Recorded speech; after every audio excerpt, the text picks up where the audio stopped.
నమస్తే అండి. United Arab Emirates OPEC అనే సంస్థ నుంచి ఆర్గనైజేషన్ నుంచి బయటికొచ్చేసింది. ఒపెక్ అంటే ఏంటి? Organization of petrol exporting countries.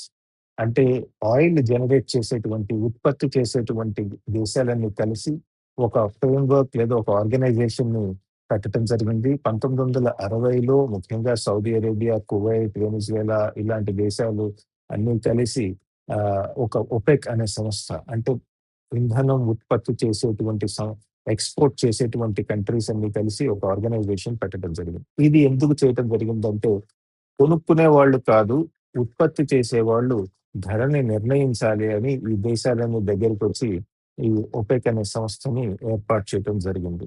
మార్కెట్‌లో ఖరీదు తక్కువవుతోంది, ఇంధన వనరుల యొక్క ఖరీదు తక్కువవుతోంది, ఆయిల్ యొక్క ఖరీదు తక్కువవుతోందంటే వీళ్ళు ఉత్పత్తి తగ్గించి ఖరీదు మెయింటైన్ చేసేవాళ్ళు. అలానే ఖరీదు ఒక్కొక్కసారి బాగా పెరిగిపోతోంది. ప్రపంచ ఎకానమీ దెబ్బతింటుంది అంటే, ఓపెక్ కంట్రీస్ కొంతవరకు ఉత్పత్తి పెంచే ప్రయత్నాలు చేస్తూ ఉండేవి. కానీ ఇటువంటి సంస్థ నుంచి యునైటెడ్ అరబ్ ఎమిరేట్స్ బయటికి వచ్చేసింది. ఎందుకు వచ్చేసింది? పలు కారణాలున్నాయి. ఒకటి రాజకీయంగా కారణం. ఏమిటంటే, ఒపెక్ అనే ఆ సంస్థలో లేదా ఆర్గనైజేషన్‌లో ఇంటర్ గవర్నమెంటల్ బాడీ అది ముఖ్యంగా. దీనిలో సౌదీ అరేబియా చాలా పెద్ద పాత్ర పోషించడం వల్ల, మా ఆశయాలు, మా ఉద్దేశాలకి సరియైనటువంటి ప్రాధాన్యత లభించట్లేదు అని యునైటెడ్ అరబ్ ఎమిరేట్స్‌లో ఎప్పటినుంచో ఒక వాదన ఉంది. ఉదాహరణకి ప్రాంతంలో తీసుకుంటే కనుక అటు యెమెన్‌లో కానీ, ఈజిప్ట్‌లో కానీ ఇటువంటి ప్రాంతాల్లో తీవ్రమైన మత ఛాందసవాదం లేదా తీవ్రమైన మతంతో కూడినటువంటి రాజకీయాలు ఎక్కువైతే అది మనకే మంచిది కాదని యునైటెడ్ అరబ్ ఎమిరేట్స్ ఎప్పటినుంచో వాదిస్తోంది.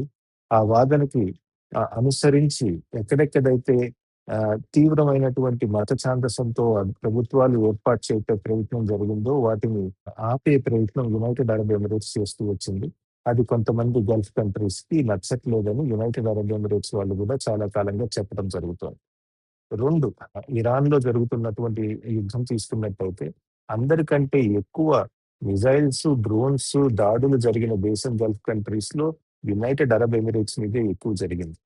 ఇలా ఎందుకు జరిగింది అని ఆలోచిస్తే ఆహ్, యునైటెడ్ అరబ్ ఎమిరేట్స్‌లో కొంతమంది స్కాలర్స్ ఏం చెప్తున్నారంటే, మేము మాకు ఇరాన్‌కి మధ్య ఆధిపత్య పోరు అన్నది కేవలం ఆర్థిక విషయాల్లో కాదు, ఒక ఐడియాలజికల్ డైమెన్షన్ గూడా ఉంది. సమాజాల్ని ఎలా నిర్మించాలి అన్న దాని మీద కూడా మాకు, ఇరాన్‌కి చాలా విభేదాలున్నాయని యునైటెడ్ అరబ్ ఎమిరేట్స్‌లో కొంతమంది స్కాలర్స్ చెప్పడం జరుగుతోంది. మాకు ఇస్లాం మతం ఇంపార్టెంట్ అయినప్పటికీ కొంత ఉదారవాద సిద్ధాంతాలు, కొంత లిబరల్‌గా ఉండాలి అని మేము నమ్ముతాము. కాబట్టి అటువంటి ఆలోచనల మీద మేము మా యునైటెడ్ అరబ్ ఎమిరేట్స్‌లో మా సమాజాన్ని నిర్మించే ప్రయత్నం చేస్తున్నాము.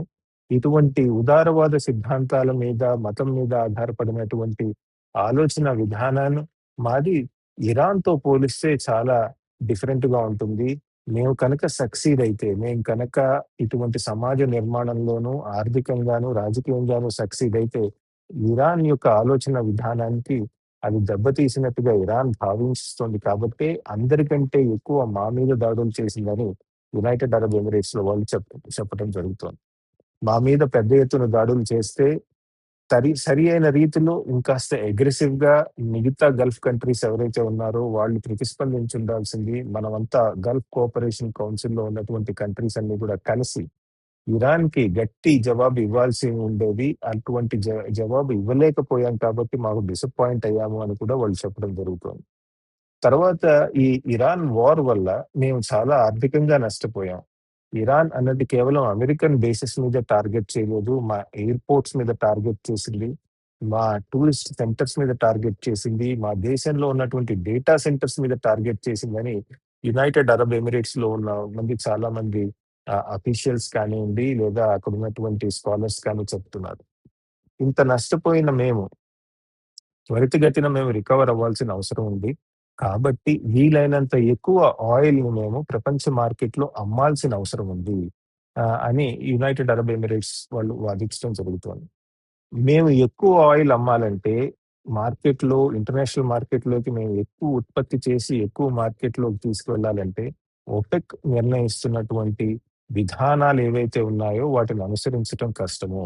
ఎందుకంటే ఆయిల్ ప్రైసెస్ బాగా కిందకి పడిపోతూ ఉంటే కనుక ప్రొడక్షన్ తగ్గించాలి అని ఒపెక్ చెప్తుంది కాబట్టి మేము అటువంటి ఫ్రేమ్‌వర్క్‌ని అగ్రీ చెయ్యట్లేదు కాబట్టి, మేము ఒపెక్ నుంచి బయటికొస్తున్నాము అని చెప్పటం జరిగింది. ఒపెక్ నుంచి యునైటెడ్ అరబ్ ఎమిరేట్స్ బయటికి వస్తే ఆహ్, ఉత్పత్తి కనుక నిజంగా పెంచితే అది కనుక యుద్ధం తర్వాత ఎక్స్‌పోర్ట్ బాగా చేయగలిగితే నిజంగానే అభివృద్ధి చెందుతున్న దేశాలు ఏవైతే ఉన్నాయో, ముఖ్యంగా భారత్ కానియండి, లేదా ఆఫ్రికాలో ఉన్నటువంటి అభివృద్ధి చెందుతున్న దేశాలు కానియండి, ఇవన్నీ కూడా ఆహ్, ఆయిల్ ప్రైసెస్ తగ్గటం వల్ల చాలా లాభపడే అవకాశం ఉంది. ఆశిద్దాం మున్ముందు రోజుల్లో యునైటెడ్ అరబ్ ఎమిరేట్స్ చెప్పిన విధంగానే నెమ్మదిగా తన ప్రొడక్ట్‌ని ఇంక్రీజ్ చేసి పెద్ద ఎత్తున ఈ ఇంటర్నేషనల్ మార్కెట్‌లోకి ఆయిల్ తీసుకువస్తుందని ఆశిద్దాం. అలాంటి ఆయిల్ కనుక వస్తే మార్కెట్‌లోకి, గ్లోబల్ మార్కెట్‌లోకి ఖరీదు తగ్గటం వల్ల చాలా అభివృద్ధి చెందుతున్న దేశాలు కూడా లాభపడే అవకాశాలున్నాయి. Thank you.